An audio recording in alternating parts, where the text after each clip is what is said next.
Good morning, Ajahn. Morning. Morning, brothers and sisters in the Dhamma. Let us pay respect to Ajahn by bowing 3 times.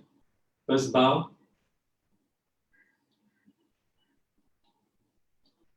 Second bow. Third bow.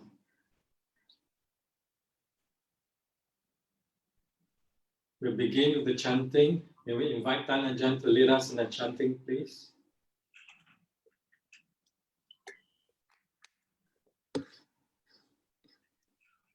Okay, so we start with the Buddha verse on loving kindness. Now let us chant the Buddha verse on loving kindness. Karaniyamatha kusalena yantang santang patang apisameja sakko uchuja suhuchuja suvajoja samutu anatimani san Apakicho ja sallahu kavuti santintriyo ja nipako ja appakappo gulesu ananukito naja kuttang sama jare kinjiyena vinyu pare upavathayum sukhino va khemino hontu sapphe satta bhavantu sukhitatta ye ke tipana phota thita sawa thawarawa Anavasesa khava ye mahantava machimarasaka anukatura tithava ye ja atitha ye ja tevasanti ature Putava sampave siva sapphe satta bhavantu sukhitatta Nabaro parang nikupphe thananti manye thakatta jinang kinchipaya rosana Patikha sanya nanya manya satukha michaya mata yathaniya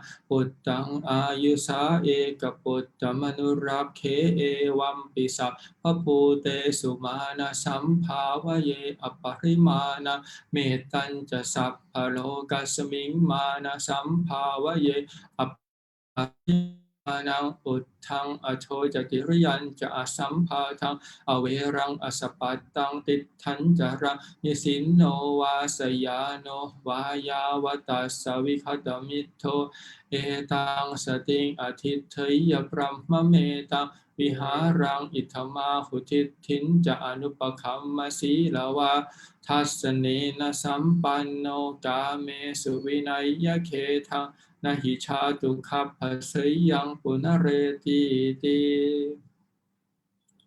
Now let us chant the Buddha's verse on loving kindness. This is what should be done by one who is skilled in goodness and who know the path of peace. Let them be able and upright, straightforward and gentle in speech, humble and not conceited, contented and easily satisfied, unburdened with duties, and frugal in their ways, peaceful and calm and wise and skillful, not proud and demanding in nature. Let them not do the slightest thing that the wise would rather reprove, wishing in gladness and in safety.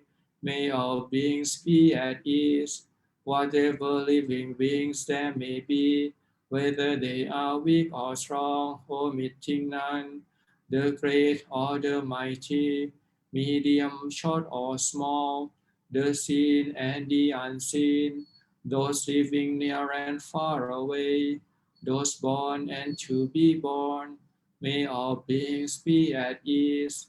Let none deceive another or despise any being in any state. Let none through anger or ill will wish harms upon another, even as a mother protects with her life her child, her only child. So with a boundless heart, choose one cherish all living beings, radiating kindness over the entire world, spreading upwards to the skies and downwards to the depths, ours and unbounded, free from hatred and ill will, whether standing or walking, seated or lying down, free from drowsiness. One should sustain this recollection. This is said to be the sublime abiding by not holding to fixed views. The pure-hearted one, having clarity of vision, being free from all sense desires, is not born again into this world. หันธรรมยังอุทิศนาดิธานคาทายโยปนามาเสอิมินาปุญญากรรมเมนะอุปัชฌายาคุณุตตราอาจาริโยปการาจะมาตาปิตาจะยาตกาสุริโยจันทิมาราชาคุณวันตานราปิจาพรหมมาราจะอินทาจะโลกปาราจะเทวตายะโมมิตามนุสาจะมัชฌตาเวริกาปิจาสัพเพสัตตาสุขีโหนตุปุญญานิปักตานิเมสุขันจติวิทังเทนตุขิปังปะเปทโวมะตังอิมินาปุญญกรรมเมนะอิมินาอุทิเสนะจะขิปาหังสุลเพเจวตันหุปาทานาเชทนังเยสันตาเนหินาธัมมายาวะนิพพานโตมะมังนัสสันตุสัพพทาเยวะยัตถชาโตภเวภเวปุชุจิตตังสติปัญญาสันเลโควิริยัมหินามาราระพันตุโนกาสังกาตุนจะวิริเยสุเมพุทธาทิปะวโรนาโทธัมโมนาโทวรุตตโมนาโทปัจเจกพุทโธจะสังโฆนาโทตโรมะมังเตโสตมานุภาเวนะมาโรกาสังละพันตุมา Now that the chants the voices of sharing and aspiration through the goodness that arises from my practice, may my spiritual teachers and guides of great virtue, my mother, my father, and my relatives, the suns and the moon, and all virtuous leaders of the world, may the highest gods and evil forces, celestial beings, guardian spirits of the earth, and the Lord of death, may those who are friendly, indifferent, or hostile, may all beings receive the blessings of my life. May they soon attain the threefold bliss and realize the deathless. Through the goodness that arises from my practice, and through these acts of sharing, may all desires and attachments quickly cease, and all harmful sets of mind, until I realize Nibbana in every kind of birth. May I have an upright mind, with mindfulness and wisdom, austerity and vigor. May the forces of delusion not take hold, nor weaken my resolve. The Buddha is my excellent refuge, unsurpassed is the protections of the Dhamma. The solitary Buddha is my noble guide. The Sangha is my supreme support. Through the supreme power of all this, may darkness and delusion be dispelled. หันธรรมยังเมตตาภรนังกโรมาเสอาหังสุขิโตโหมินิทุโคโหมิอเวโรโหมิอัพพยาปโชโหมิอานิโคโหมิสุขีอัตตานังปริหารามิสัพเพสัตตาสุขิตาโหนตุสัพเพสัตตาอเวราโหนตุสัพเพสัตตาอัพพยาปชาโหนตุสัพเพสัตตาอนิคาโหนตุสัพเพสัตตาสุขีอัตตานังปริหารันตุสัพเพสัตตาสัพพทุกขาปมุญจันตุสัพเพสัตตาลัทธสัมปติโตมาวิคัญชันตุสัพเพสัตตากัมมัสกากัมมทายาทากัมมโยนิกัมมพันธุกัมมปฏิสารนายังกัมมังกริสันติกัลยาณังวาปาปกังวาจัสสทายาทาภวิสันติ Now is a chance the reflections on universal well-being. May I abide in well-being, in freedom from affliction, in freedom from hostility, in freedom from ill will, in freedom from anxiety, and may I maintain well-being in myself. May everyone abide in well-being, in freedom from hostility, in freedom from ill will, in freedom from anxiety, and may they maintain well-being in themselves. May all beings be released from all suffering, and may they not be parted from the good fortune they have attained.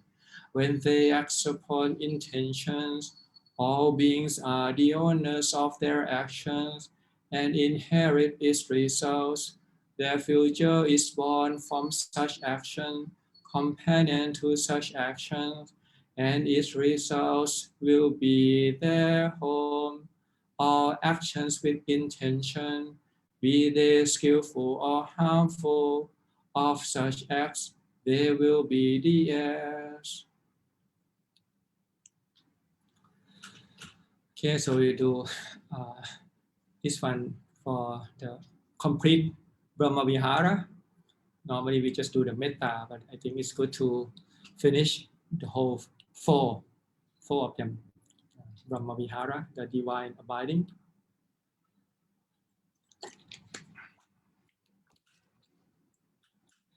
An Thamayang Chaturapamanya Ophasanang Karo Mase Metta Sahakatena Cetas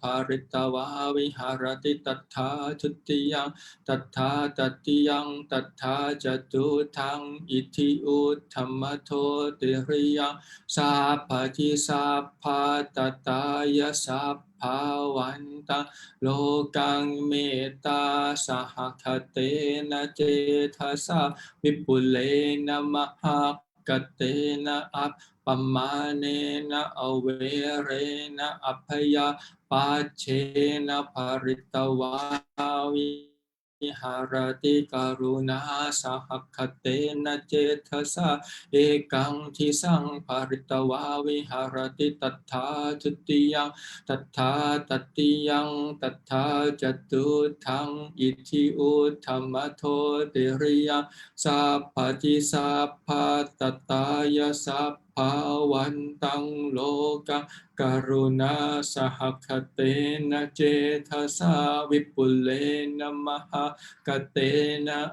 Appamanena Averena Apaya Pachena Paritava Viharati Mutita Sahakate Nachetasa Ekang Tisang Paritava Viharati Tattha Tuttiyang Tattha Tattiyang Tattha Jatutang Iti Uttamato Diriyang Sappati Sappa Tattaya Sappavantang Lokang Mutita Sahakate Nachetasa Vipulena Mahakatena Appamanena Averena Apaya Pachena Paritava Viharati Upekha Sahakate Nachetasa Etang Tisang Paritava Viharati Tattha Tuttiyang Tattha Tattiyang Tattha Jatutang Iti Uttamato Diriyang Sappati Sappa Tattaya Sappavanta Lokang Upekha Sahakatena Cetasa Vipulena Mahakatena Appamanena Averena Apaya Pachena Paritava Viharati. Do you miss the last page? There's another page for the Upekha. Okay, we do the translation. Okay, we finished that already. Okay. Now let us make the four boundless quality shine forth. I will abide, pervading 1/4, with a heart imbued with loving kindness. Likewise the second, likewise the third, likewise the fourth, so above and below, around and everywhere, and to all as to myself. I will abide, pervading the all-encompassing world, with a heart imbued with loving kindness, abundant, exalted, immeasurable, without hostility and without ill will. I will abide, pervading 1/4, with a heart imbued with compassion, likewise the second, likewise the third, likewise the fourth, so above and below, around and everywhere, and to all as to myself. I will abide, pervading the all-encompassing world, with a heart imbued with compassion, abundant, exalted, immeasurable, without hostility and without ill will. I will abide, pervading 1/4, with a heart imbued with gladness, likewise the second, likewise the third, likewise the fourth, so above and below, around and everywhere, and to all as to myself.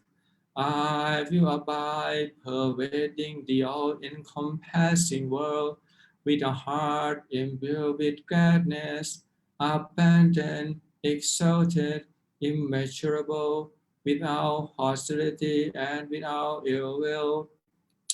I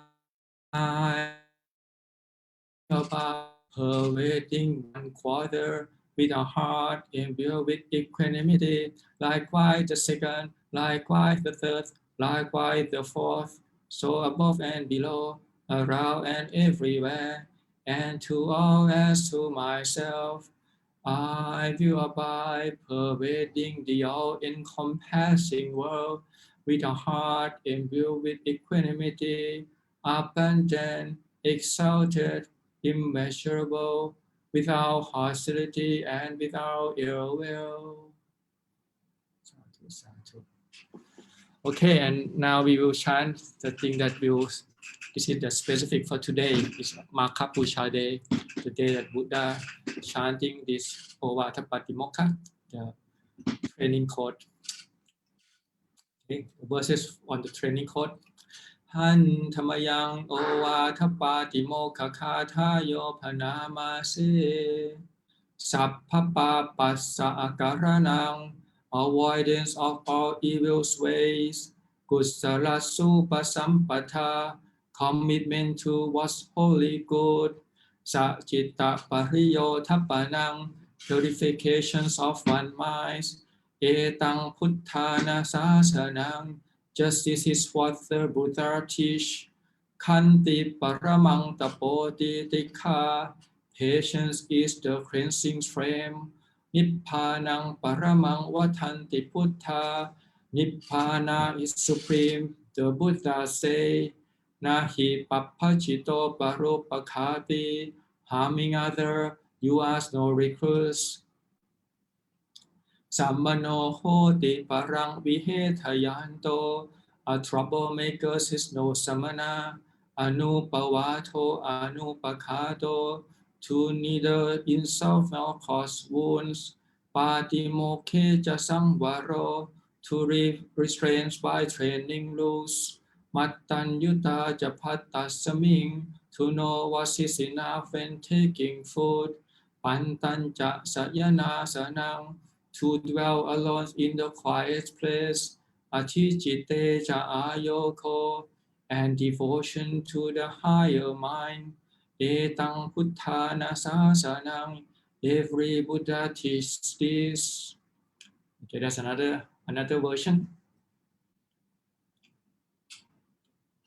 Version 2, okay, different translation.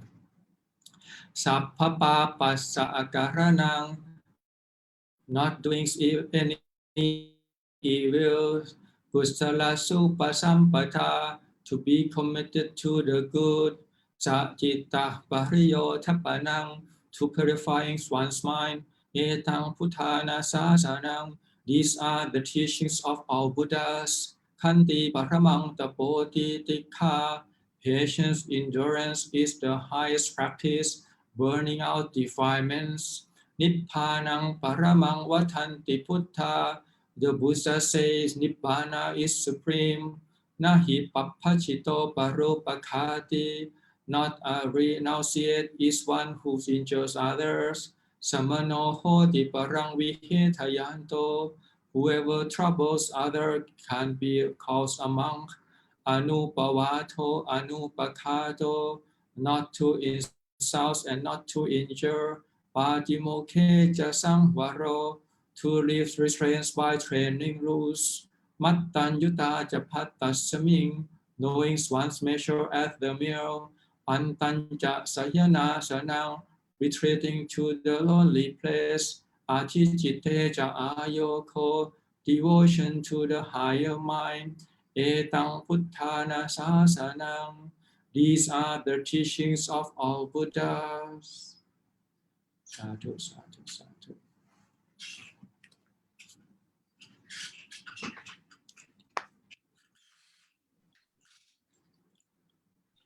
We now request for the 3 refuge, 5 and 8 precepts. We begin by first bowing 3 times. First bow. Second bow. Third bow.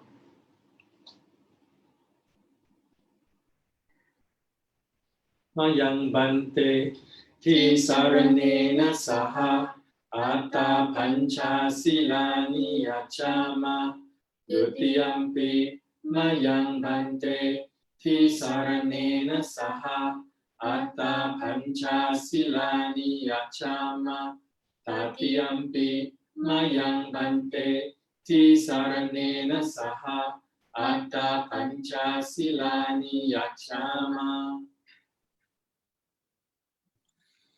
Okay, repeat after me. Namo tassa bhagavato arahato samma sambuddhassa. Namo tassa bhagavato arahato samma sambuddhassa. Namo tassa bhagavato arahato samma sambuddhassa. Namo tassa bhagavato arahato samma sambuddhassa. Namo tassa bhagavato arahato samma sambuddhassa. Namo tassa bhagavato arahato samma sambuddhassa. Buddhaṃ saranang gacchāmi. Buddhaṃ saranang gacchāmi. Dhammang saranang gacchāmi. Dhammang saranang gacchāmi. Sanghang saranang gacchāmi. Sanghang saranang gacchāmi. Dutiyampi Buddhaṃ saranang gacchāmi. Dutiyampi Buddhaṃ saranang gacchāmi. Yampi Dhammang saranang gacchāmi. Dutiyampi Dhammang saranang gacchāmi. Yampi Sanghang saranang gacchāmi. Dutiyampi Sanghang saranang gacchāmi. Yampi Buddhaṃ saranang gacchāmi. Tatiyampi Buddhaṃ saranang gacchāmi. Yampi Dhammang saranang gacchāmi. Tatiyampi Dhammang saranang gacchāmi. Yampi Sanghang saranang gacchāmi. Tatiyampi Sanghang saranang gacchāmi. Saranakammanang nititaṃ. Amabante. Pānātipada Veramani Sikkhapadang Samadhiyami. Pānātipāna Veramani Sikkhapadang Samadhiyami. Tinnathāna Veramani Sikkhapadang Samadhiyami. Adinādāna Veramani Sikkhapadang Samadhiyami. มิสุมิชฌาจาราเวรมณีสิกขาปดังสมาธิยามิ มิสุมิจฉาจาราเวรมณีสิกขาปดังสมาธิยามิ มุสาวาทาเวรมณีสิกขาปดังสมาธิยามิ มุสาวาทาเวรมณีสิกขาปดังสมาธิยามิราเมรยะมัชฌปมาทัฏฐานาเวรมณีสิกขาปดังสมาธิยามิสุราเมรยามัจจปมาทัฏฐานาเวรมณีสิกขาปดังสมาธิยามิ Now for the eighth preceptor อภรัมมจริยาเวรมณีสิกขาปดังสมาธิยามิ อาบรัมมาจาริยาเวรมณีสิกขาปดังสมาธิยามิ การโภชนาเวรมณีสิกขาปดังสมาธิยามิ วิคาลโภจนะเวรมณีสิกขาปดังสมาธิยามิ ตะคีตะวัทิตะวิสุกทัสสนามาราคันทะวิเลปนะธารณมันดนะวิภูสนัฏฐานาเวรมณีสิกขาปดังสมาธิยามิ นัจจากิตาวติตาวิสุขาดัสสนามาลากันดาวิเลปนะดารณามันดาวิบุสนาทานาเวรมณีสิกขาปดังสมาธิยามิ กาสยนะมหาสยนาเวรมณีสิกขาปดังสมาธิยามิ อุชาสยนะมหาสยนาเวรมณีสิกขาปดังสมาธิยามิ มานิปัญจอัฏฐสิกขาปทานิสมาธิยา อิ มิ มานิอัตถาสิกขาปดานิสมาธิยามิอิมานิอัตถาสิกขาปดานิสมาธิยามิอิมานิอัตถาสิกขาปดานิสมาธิยามิ สีเลนะสุขติงยันติสีเลนะโภคสัมปทาสีเลนะนิพพุติงยันติตัสสมาสีลังวิโสทะเย สาธุสาธุสาธุ Let us pay respect again by bowing 3 times. First bow. Second bow. Third bow.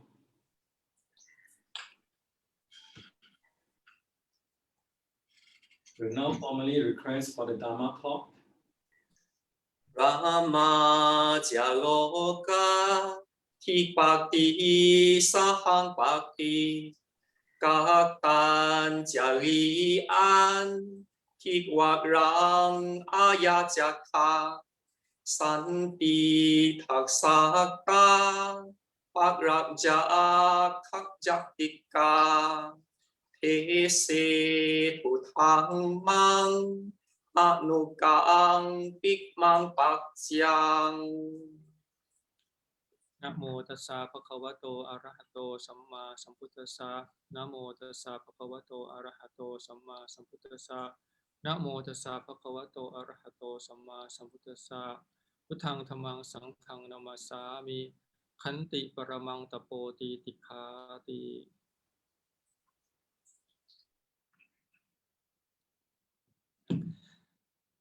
Okay, so good morning, everybody. It's again one Friday, so it's one pra for us who are busy, still having the household life. And today is a special day in Buddhism. It's called Magha Puja, the full moon in February. So this is the day that traditionally people will come to the monastery, celebrate the occasions. Once time in the Buddha life is the gathering of all the disciples, and in the Buddha Kotama is 1,250 monks coming together. And in Thailand, this is the time where they will emphasize on the 4 things that happened today. The fact that this is the gathering of 1,250. Somehow the number is very important here in Thailand. And I remember in school, you have to answer it correctly. What is a number? And actually, it's not that surprise. When you study the Buddha history, that the 1,000 monks is already there. Is a disciple of Chanting. He was basically converted into Buddhism. So his friends and his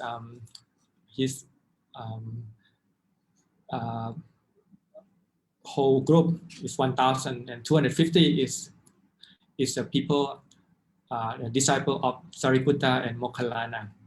So it's not that surprise that we have a big number, because this is a day that people come anyway, usually the full moon, and they usually go to their teacher for teaching, so the instruction.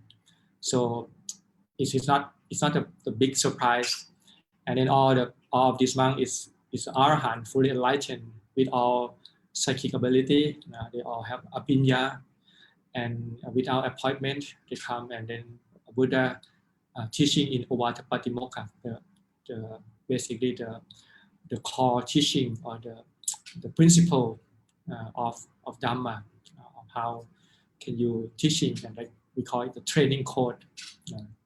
So it has been the tradition that people emphasize on that particular part. But then I think now it's more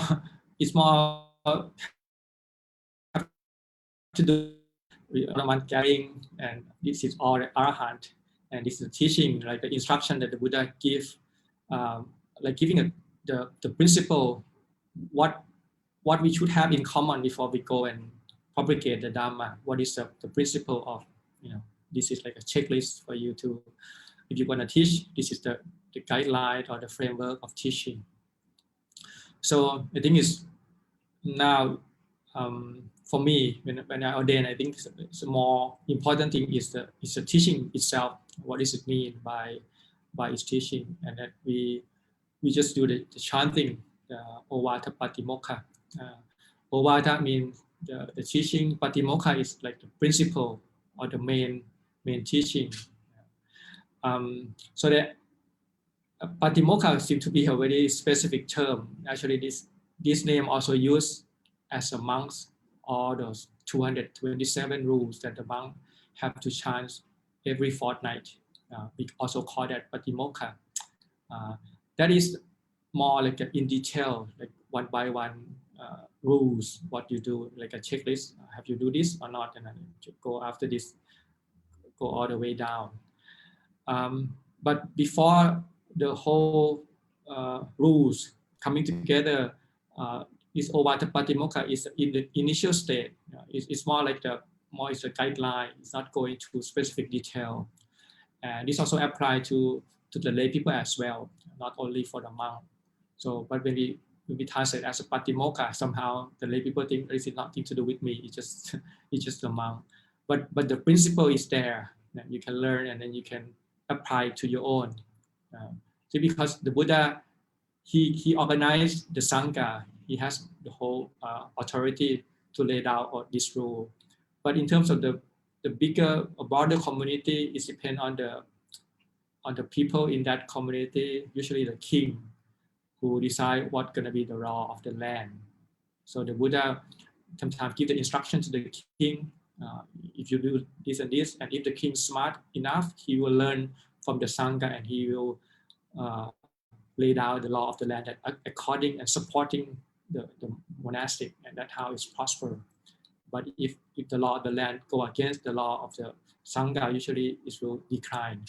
So this is, in a way, is a duty of the lay people to come and study and actually learn and apply that to your own laws, and how to arrange the community in such a way that you support the Dhamma practice. Because the Vinaya is another name, is to provide the supportive condition, how can you arrange the thing around the practitioner in terms of the physical environment, the food, all those things, the social gathering, what is appropriate for the people who want to practice and support practice. So that's why the rule is in detail in the Sangha, but for the lay people, you have to adapt by yourself. But for the lay people, the 5 precepts is maybe the starting point. Some of you already take up the training, but there are also 8 and 10 precepts. But if you want to know in detail, then you can learn the monk rules and apply it to yourself. So the first word that the Buddha used is the word, actually is the word kanti, patient, but the way we chanting, somehow they alternate, they use the second verse chanting first. So we have the not doing evil, which is supposed to be the second verse. The first one actually is kanti paramang tapo titikha, the patience, endurance, or sometimes they translate as forbearance. Kanti is a very important quality. The Buddha starts with this word kanti. And the second one is called nippanang paramang vatanti putta. The nibbana is a highest goal for you to strive on. The nibbana means to push away all the suffering. So that will be the ultimate goal. But if you haven't got nibbana yet, what do you do? So the one quality that probably the most important thing is kanti, to be able to withstand the difficulty that come along the training. The word kanti is somehow is difficult to translate because the word like patience, endurance, it has a sense of some kind holding the gut, you holding your teeth, bearing the burden, and sometimes not allow yourself to be getting angry at this difficult situation. They have a sense of unpresent somehow, but actually the word kanti here is different. I like the translation of Luang Por Sumedho. He used the word, he translates kanti as peacefully coexist with the unpresent. I think this is captured the whole thing. You are peacefully coexist with the unpresent. Because when you practice, of course, there's gonna be a lot of unpleasant things. Sometimes you just want to do it. Like wake up early in the morning. Follow all the rules, the routine, sitting, whatever, 45 minutes, 1 hour. Sometimes you don't want to do it. But you kind of somehow coexist with that. Like all the training rules designed just for that. You set up your kind of your routine and you follow that. And then you learn along the way when the emotion, when maybe some feeling, okay, today I just want to do it. Okay, today I really inspire, I want to do it. And today I don't want to do it. So it's providing the framework for you to look back and dealing with your own emotion. So you need somehow the rule for you to do that. That's why the training code is very important. Puja said, if you haven't go against your kilesa, you haven't started practicing yet. So I think that is very important too. So somehow you have to pick up the training course that is matched for your ability. Not too much, not too little, just maybe a little bit for you to strive on. So and then maybe you have to keep changing your goal and then strive toward that. That's the whole idea of having the Sangha, having the community, having a teacher who will, okay, now maybe in the early stage, okay, maybe sitting half an hour is good enough, but you might, when you familiar with that training, maybe you up maybe 45, maybe 1 hour, maybe 1.5, maybe 2 hours. You have to know how to train your mind. in the way that not too much, otherwise you can't do it because it's too much. And if it's too lax, then you haven't improved anything. You haven't strived for what you can do. So this is the whole kind of the training, and the khanti, the peacefully coexist with that is very important. And the fact that we volunteer, basically like we understand that the benefit of this teaching, and we commit to that training, and we follow through. So that's why the khanti is very important, and the Buddha put that first in the beginning, because without khanti, without patience, you will not accomplish anything. I think it's probably the same as anything in the world as well. Sometimes you don't want to be patient. Actually, the ethic or the goal for this society now is that you don't have to wait for anything. Because if you earn enough money, if you're rich enough, you can buy your own time or your own comfort. Then you don't have to wait for anything. Actually, it's it's just the spirit of that. It's very doubtful whether you can accomplish anything without patience. It's like everything in your life. If it's worthwhile, you have to work with it. You have to be patient, and sometimes it takes time before you can achieve that. So the patience is almost like the call. And I remember Ajahn Chiyasaro mentioned that when early day when he go to Thailand, he doesn't know English, he doesn't know Thai, but he's sitting through the teaching, and the one word that Ajahn Chah is Dton. And then so Ajahn Chiyasaro able to capture this word, and later on he asked the monk, what is the meaning? Why Luang Por Chah repeated again Dton, and then it translated as khanti or patience. So this seems to be the principle of the forest monks who there's many training that you have to go through, but the decisive factor whether you're gonna stay on or not is whether you're able to peacefully coexist with that and use that as a training guide, and it's become like the principle of patience. And Ajahn Chah say again, ขยันก็ทำขี้เกียจก็ทำ when you lazy you practice, when you diligent you practice. So this is the idea of straightforward, steadfast, whatever come what may, you just stick to the training, and through that process you are going against the stream and learn through that. So that's why the Buddha put that. And these days sometimes we think, oh, patience is like the second class quality, like it's not like jhana or wisdom, it's very high place of that. And somehow if people say, oh, if you don't get anything, at least you got patience.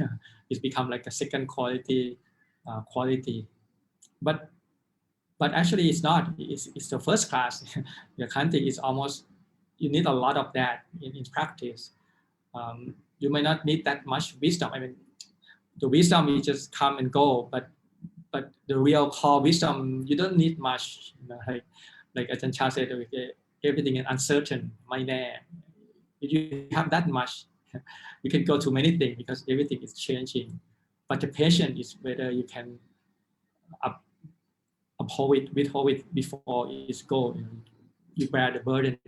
So that's why this quality is not people not talking about it that much. So, but actually, this is the principle, the one that the Buddha emphasized. I mean, think about that. The whole gathering of all the Arahant coming together. There are so many qualities that the Buddha can talk about, but he started with this quality, so it's going to be very, very important. And in the Dhamma system, the khanti or the patience is also considered the cause and condition for beauty or for grace. The quality of beauty have to come from khanti. I think it's something that worth recognize because in February, when people are talking about the special day in February, the first thing that come up in their mind is Valentine's Day. It's the day of love. Somehow it's more popular. At one time, because in Magha Puja is changing according to the moon. Sometimes the full moon may be changing, and I think certain year it happened to be the full moon day happened to be the same day as a Valentine's Day, 14th of February, and then people have to decide it, which way to go, either to the monastery to celebrate Magha Puja or go to the bar and go to all these things to drinking and celebrate with your lover. So it's kind of interesting because it happened to be on the same month. But this year it's interesting because the Valentine, the 14th, is already passed. Actually, it's very close to the day of the no moon day. We call it the 14 days of the month, which is the moon is kind of getting less and less and then become dark. So sometimes you can compare the love like the tanha, the romantic love is like the darkness of the moon when it's no light, and then when it becomes full moon is the day of patience, day of Magha Puja. So when you celebrate the day of love, now you celebrate the day of beauty, which is two different things. Love, if you have a romantic love or the sexual love, then the consequence of that is suffering. The Buddha said, wherever this kind of love is, lustful love, sexual love, then there is suffering. And if suffering, then the whole thing is the word kanti. You have to bear the kanti. So I always say the joke, if you are celebrate the Valentine with the love, when the consequence of the love comes, then you have to bear with that, with the quality of the kanti of the Magha Puja. So it's like the no moon and the full moon, two opposite sides, but it's in the same spectrum. You have to be ready for whatever the consequence of that. So the kanti and metta, if you look in the bright side, Valentine's Day is not only the sexual love, but also like the metta love, the friendly love, and like what we chant in the early of the course, we do all the metta chanting. So that's the whole meaning, the real wholesome things about the love is the friendly love, the wishing them well-being, and then helping them along the spiritual path, like a companion in the right way. So the metta and the kanti, they are in common in the way that both are opposed of anger. So the metta is when you see the living beings as equal. We are friends in old age, sickness, and death. Therefore, I wish you well. So the metta always related to the living beings. But kanti also broader. Of course, with the living being, sometimes you have to have kanti as well, because some people abuse you with the bad words, or with the something hurt you or harm you. You have to be able to not respond, not to react. You have to be patient. But also, the kanti also something that is not living being as well. For example, if you want to do a job, whatever a job, in the old day, the farmer, they have to get out in the field, come what may, it's raining, so hot, they still have to go out day by day, day in, day out, to plow the field, to sow the seed, to harvest, and all those things need a lot of work. So you need kanti, even though it's not something related to the living being, something with the weather, some condition, you have to tolerate the working condition. And maybe as a monk, kanti is one of the determined quality. They say the kanti or the forbearance is the quality of the good monks. So because we live by the generosity of the people, so we have to whatever people put in our alms bowls, we content with that. So that's Khanti. So metta and Khanti is very important. It's almost like two main principles because it's opposites of anger or hatred, which is usually whatever you are, you people usually see the outside of anger. I think probably all of people agree. Common agreement is that anger is bad. Greed is maybe different idea. Some people have said greed is good, like capitalism and all those things. So they have different idea upon greed. But anger, most people agree upon that is bad. So at least we have that common ground. So at the lay people, the metta is there. So to basically to overcome this anger. But for the monastic, the patience is a main quality to overcome anger. But all basically support each other. Usually, you have to have metta first as well before you have Khanti. The fact that we chanting metta every day, day in, day out, then it's prime our mind to be able to coexist with many unpleasant things in the world. So the Khanti, in a way, is also the consequence of the metta as well. It's opposed the same thing. Probably emphasize more. If you're living beings, then you emphasize more on the metta. But if it's the job, the task, then we emphasize more on the Khanti. So that's why when we practice, the Khanti is forerunner. It's just you need to have a lot of Khanti to progress, to advance in your practice. So this is the day that the Buddha start with the word Khanti and then followed by the importance of Nibbana. Again, this is very important, the word Nibbana, because this is the goal of our Buddhists. And it's very important to emphasize the goal first. Because if you don't have the goal, then it's very difficult to measure things, So, I mean, this day, there are so many kind of, it's like the formula. Sometimes say, okay, every religion is the same. They make people good. It doesn't matter what religion that you are practicing, because every religion teach people to be good. That statement is okay. It's true in certain sense, but also we have to analyze it a little bit more, because what is the meaning of good in different religions have different meaning. So good in one religion might be not good in another religion, for example. So that's why in Buddhism we have to be very clear. Okay, and before we know what is good and bad, we have to start with what is the best first. Once we have the best, then we know what is good and bad. Okay, so in Buddhism, we have the best. The best is Nibbana. So anything that moves us toward that best goal is called good.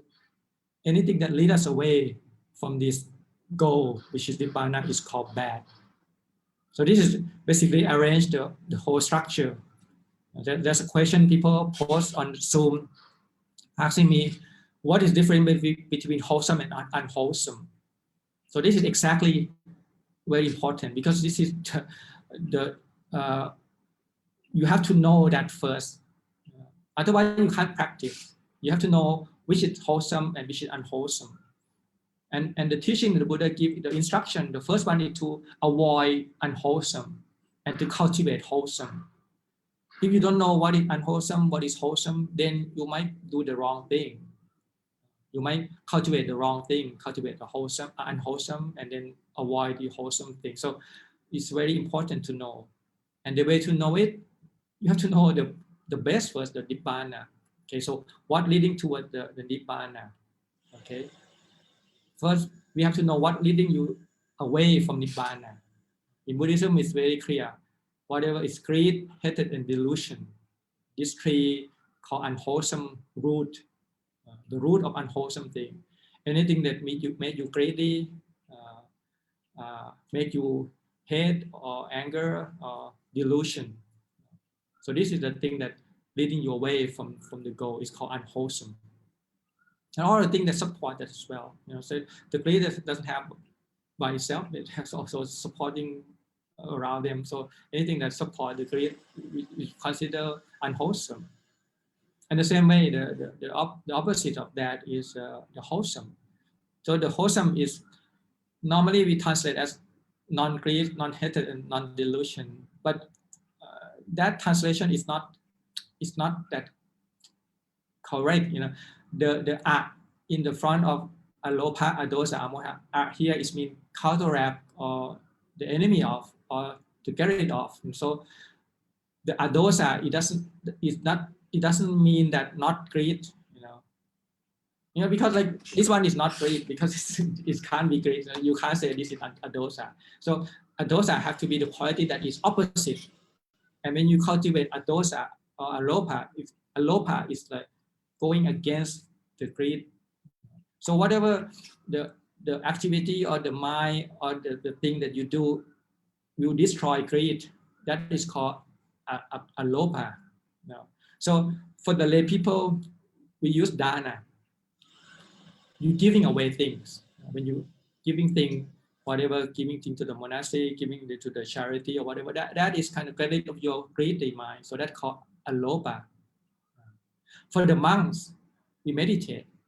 When we meditate, it's counteract with the creative or the craving for sensual pleasure. So we substitute that with the peaceful in meditation. And when you're able to get the peacefulness of meditation, it's uncomparable to the stimulus, the stimulus of this sense. So this is the opposite of greed. And opposite of anger, it's called adosa. Of course, the lay people, you use the metta, so it have a quality of destroying dosa. So if you don't like anybody, the first thing you go and give something to that person and you make them friends. So this is a way of destroying the dosa. As a monk, we use the sila. Actually, sila is also the same for the lay people as well. When we practice sila, we opposite of dosa. We preventing of because we not offense anybody. We are living in the life that is not kill, not steal, not abusive speech, committing to truth, not commit any sexual misconduct. So we're free of that. So we prevent the anger that arising in the future. So that is opposite of dosa. And then the last one, opposite of moha or ignorance or stupid, is wisdom. Study the sutta, learning the wise saying, and meditate, gaining your first-hand experience, learning, training the mind to be still, training the mind to be wise. So that is opposite. And the more you know, the more you destroy the stupidity of yourself. You understand clearly what the world is. So it boils down to this threefold training. In the lay people, they emphasize more on the punya or the merit, dana, sila, and bhavana, because most lay people they want to go to heaven, and punya is main quality. The punya is mean that you still craving for existence, to be reborn in the good destination, good world, enjoy prosperity, wealthy, have a lot of children. Most of the lay people are aiming for that. So the punya is there. So for them, dana, sila, and bhavana is their practice. And for the monks, we are committed to a higher. We hopefully that we will aspire for nibbana, which is the end of all suffering. So for the monk, the training is Traisika, the sila, samadhi, and panya, which is toward, hopefully that will bring us to the highest goal of Buddhist, the nibbana. But again, for the lay people, you also can aspire for nibbana as well. Nothing against it, but you just have a different way of practice. You commit to the 5 precepts, learning and supporting the monastic in the same way, take care of your own education. You still have to keep the precept at your level. Of course, you probably don't have time to do a lot of samadhi because more of it something to do with seclusion, having yourself placed in the forest and meditate most of the time, which is more conducive for the monks. But again, you can use your own way of meditation. You might use an object of meditation like metta or other things, the object of giving, so anything that you can do in your own sphere, then you can do that. And the wisdom is the same. You just have to practice.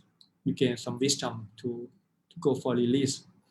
So the word kanti that the Buddha begin in the Ovata Patimokkha, actually it boiled down to 3 trainings.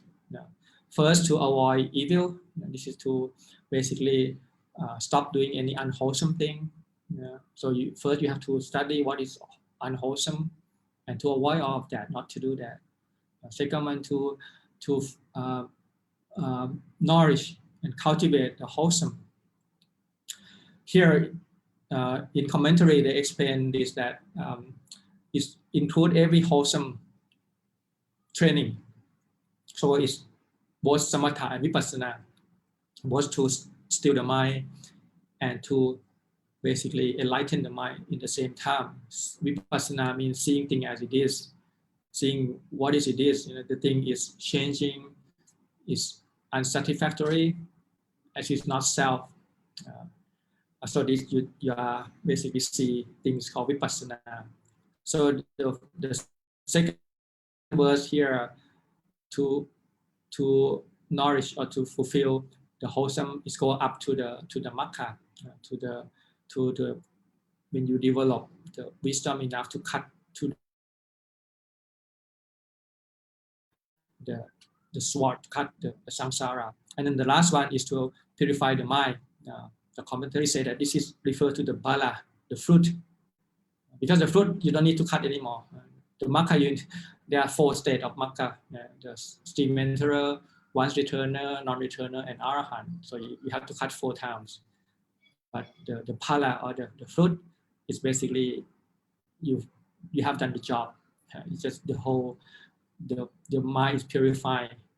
You achieve the thing that human being can achieve, which is the highest one, the Magha pala. Actually, in this sense, is arahata pala, the highest goal, the one that arahat got is. Basically, you finish things that have to be done. You finish because you finish your training, and that is emphasis by the last one, or you can call it vimutti, the release, liberation. So the teaching of the Buddha, the very very short word, but it's comprise the whole training, start from the kanti up all the way to the highest one. So the second phase is more like the rough principle of 3 things: avoid evil, do good, and purify the mind, which is a characteristic of Buddha teaching. And then the last phase of the teaching is referred to the definition. Basically, what is mean by papachitta, which is the renounce. The one who still hurt other, harm other, is no longer can call the samana or papachitta, the renounce. Samana means the peaceful one, the holy man. So the one who are still harming other. So it's a very good definition. Basically, you when you become a monk, you become the holy man. You don't want to harm any living beings. That's the whole idea.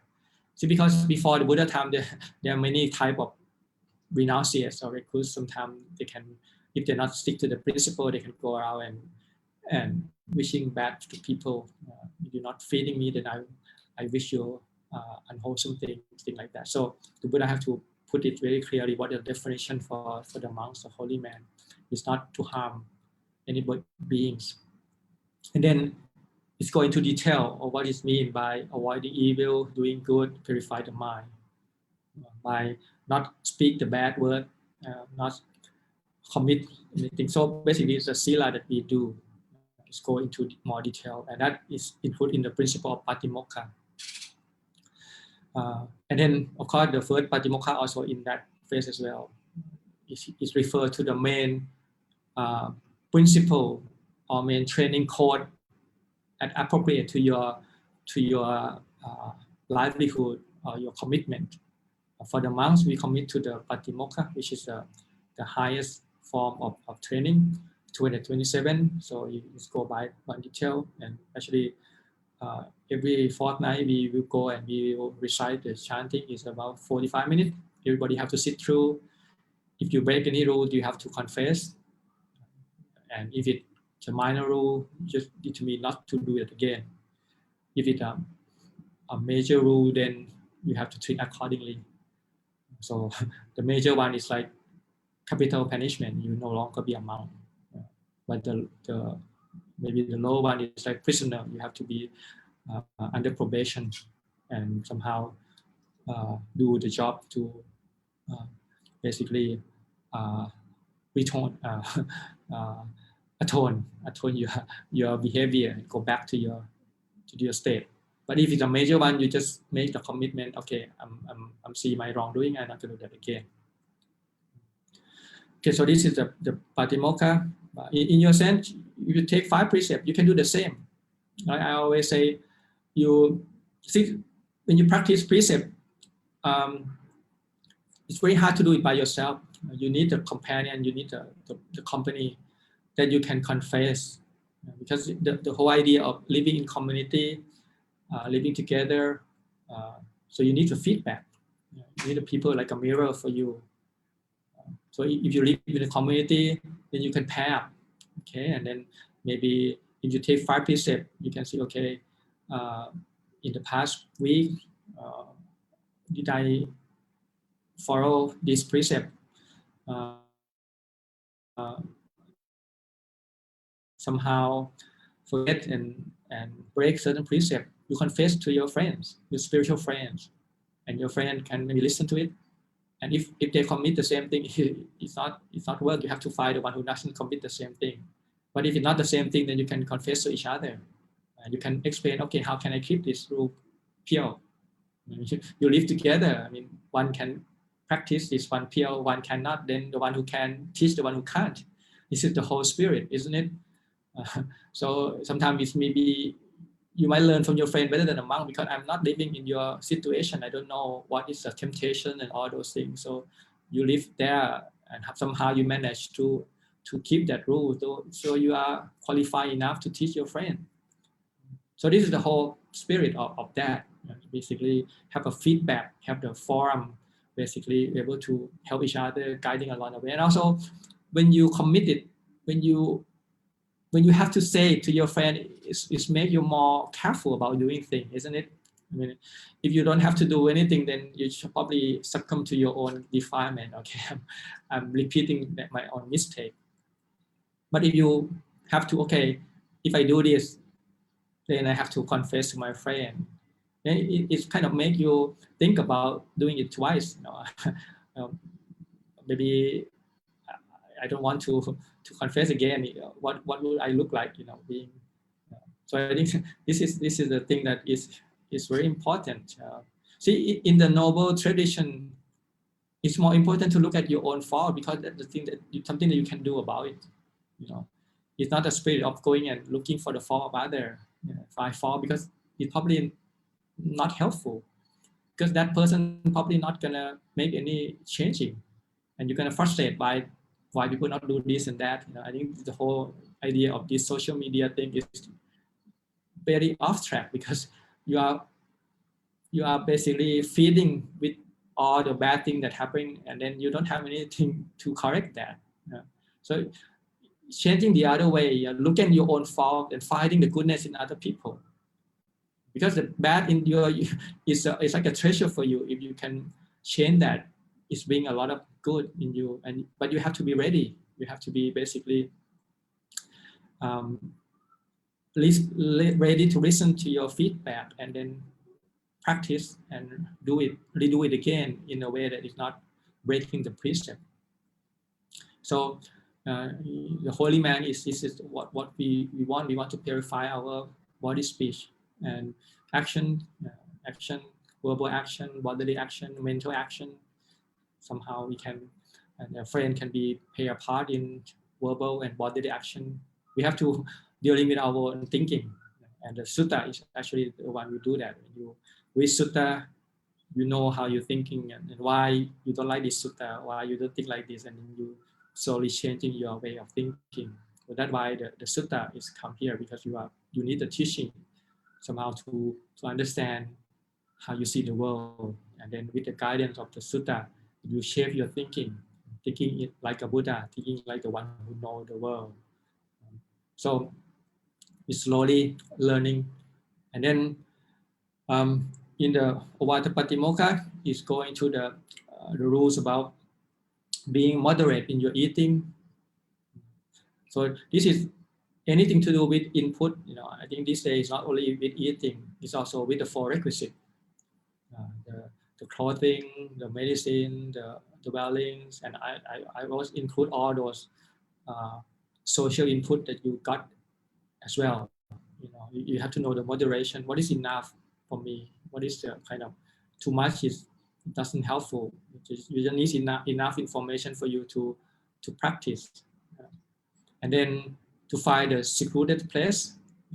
It seems to be very important, and the forest is good, but if you can't, in the empty place, empty rooms, any place where you can be with yourself and the practice is very important, because I mean, that's probably the most easy thing to do is to find an empty room and practice. And then if you can't even find an empty room, it's difficult to even empty the mind, because it's to be full of a lot of easier thing. First is to find the empty rooms and the thing that not so many things to this.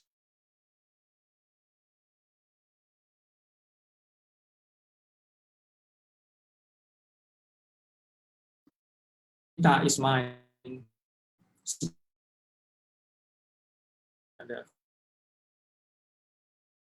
You aspire to be different kind of mind. You can do it by the more letting go the mind, the more better quality of mind. So you purify the mind through the process.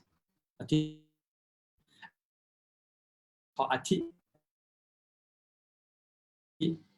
panya. In front is in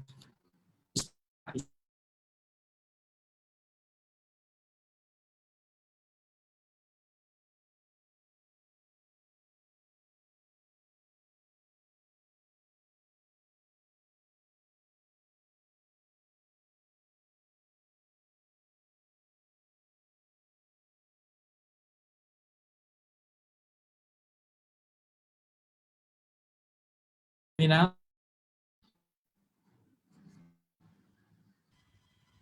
Yes, Ajahn. Okay. So the training before training, panya. This is almost like the last step where you are mana as an object.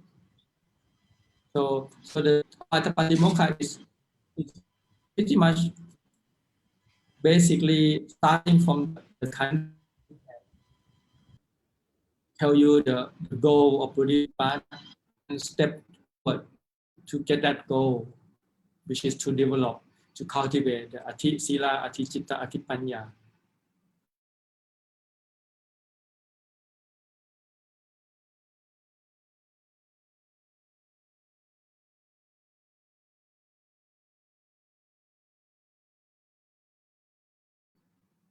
Okay. So I think the signal is kind of on and off. Can you hear me now? Yes, Ajahn. I don't know, is it from my side or from your side? Okay, so I will repeat it again. The Ottapatimokkha is basically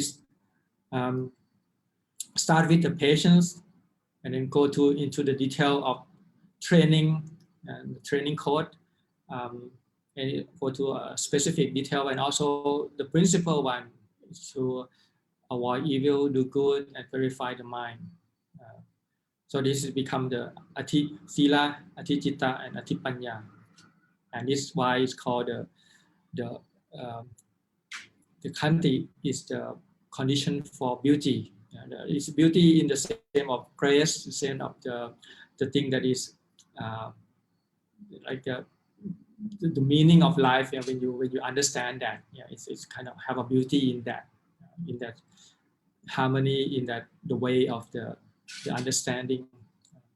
So you have the day of love, Valentine, and you have a day of beauty. The real beauty is something around you, but you have to work, you have to practice, you have to somehow seeking for that beauty, the beauty of charity, of generosity, the beauty of have a sila, which can be the refuge for you for lasting of your life. The beauty of training the mind to do the mind, to keep the mind still, to able to not distract by any unwholesome thing, and to keeping do all the wholesome things. And then the beauty of wisdom, when you see things as they are, and the beauty of release, when you're able to put the end to the suffering. So this is all the beauty that around you, and you can basically training yourself to appreciate that beauty. So it doesn't matter where you are at, you are lay people or monk, we are having the same destination. Just the path is a little bit different. For the lay people, Dana, Sila, and Bhavana. For the monks, Sila, Samadhi, and Panya. But they all helping each other, progressing toward the Nibbana by have communal practice. And the lay people, you might be inclined more on metta, loving kindness. The monks more inclined on the patient endurance, because we are different emphasize. The lay people are more community.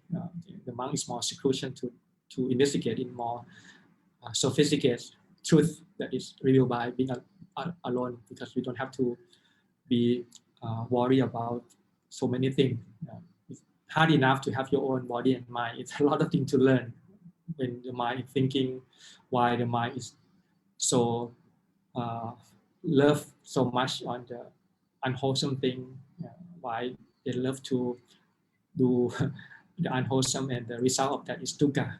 So we have to learn again and again our own mistake, our own me and my, and we create the whole world out of this misunderstanding. And only way is to follow the path. So this is the day of full moon in February. So we come together to commemorate this teaching of the Buddha, and the fact that we have the Sangha. Sangha is called the beauty of the world. Basically, is the field of merit. When we have the Buddha, we have this Dhamma, we have the Sangha. Then it's make the whole community beauty more beautiful, because it's not only for the external part, it's also internal as well. Beauty from inside out, basically from the train the mind, and the quality is patient endurance, which is the most important one, the Dhamma to create beauty in the world. So with this Magha Puja, then this year again is because of the COVID, then it's not going to be a big gathering. Our monastery also keep it very simple, but we're going to have a small circumambulance, and maybe do some chanting, recollecting the teaching of the Buddha, and meditate. So for you as well, you still probably social distancing, but you can recall the teaching of the Buddha, the chanting that we just chant. You can recite it again and again. There's a very deep meaning. Each word has a rich meaning. You have to practice. It's like the Bible for you to practice, one step by step, and it's concise as much as possible. Basically, what you to do in order to achieve the free of suffering. So I hope that the Dhamma of Magha Puja will be clear to you once you are using your wisdom to penetrate this truth, and use this time well, and spend this time by yourself, seclusion, in the positive way of understand the whole body and mind, and able to transcend all suffering and obtain the highest goal, which is Nibbana, with patience and peacefully coexistence, whatever we have to bear right now until we attain the final liberation. Okay, so maybe I just leave your food for thought today, and before I close, there will be I think next Friday there's the meeting between Dalai Lama and the Mahayana and Theravada. They have a dialogue. So I think maybe I send you the link somehow if you want to follow. There will be all in English. There will be actually we're not using the word Mahayana and Theravada now, because the word is kind of, the words Mahayana and Hinayana is coined by the Mahayana because they say the great vehicle and the small vehicle. And then, so we don't like it, so we use the Theravada and Acharyavada. Theravada means the teaching of the elder, and Acharyavada is the teaching of the teacher, which is basically later addition. So each one have kind of this word, so it becomes like Theravada and Mahayana, which is from two different groups. So finally, I think Dalai Lama decided that it's better to use like Pali tradition and Sanskrit traditions. So our Theravada is called Pali tradition. It's more like original Pali, and then Sanskrit is more elaborate one, which is spring the whatever Mahayana, Vajrayana coming from Sanskrit tradition. So I think it's fair enough. So we use this term. So it's just this day we just need each other to communicate in the world. So you can maybe learn from the meeting what is this tradition, and there will be speaking emphasis on the Traisikha, basically exactly the teaching of the Buddha, Sila, Samadhi, and Panya, in different way, from the perspective of the Theravada and from the perspective of the Mahayana. So from both Pali and Sanskrit tradition. So each one will have maybe 3 speakers, and then there will be the feedback from the opposite or the different school feedback on that.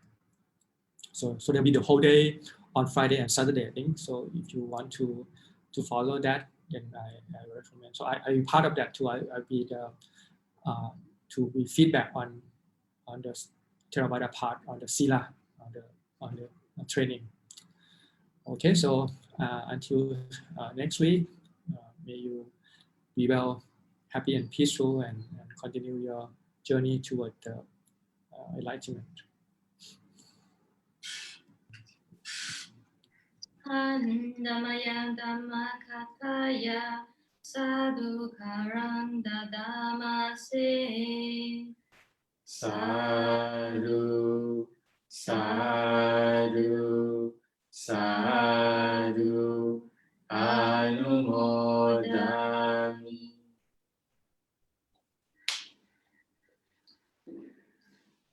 Thank you, Tan Ajahn, for the teaching. Let us pay respect to Tan Ajahn by bowing 3 times as well. Second bow. Third bow.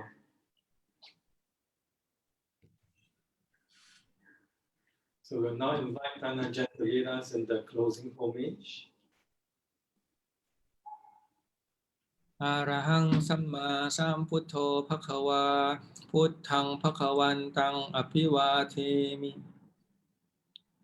Sawakhato Bhagavata Dhammo Dhammang Namasami Supatipanno Bhagavato Sāvaka Saṅkho Saṅghang Namami.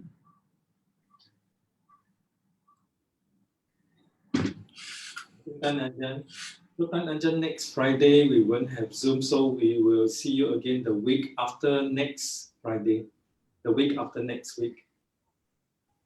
No Zoom next week. Yeah. Is that so? No, actually my talk is in the afternoon, so I can still do the morning. Oh, okay. Yes, so we still have our Zoom next Friday morning. Right. Okay. Right. Thank you, Ajahn. So we will see you again next Friday morning. Thank you for clarifying. Okay, so see you next week. See you next Friday.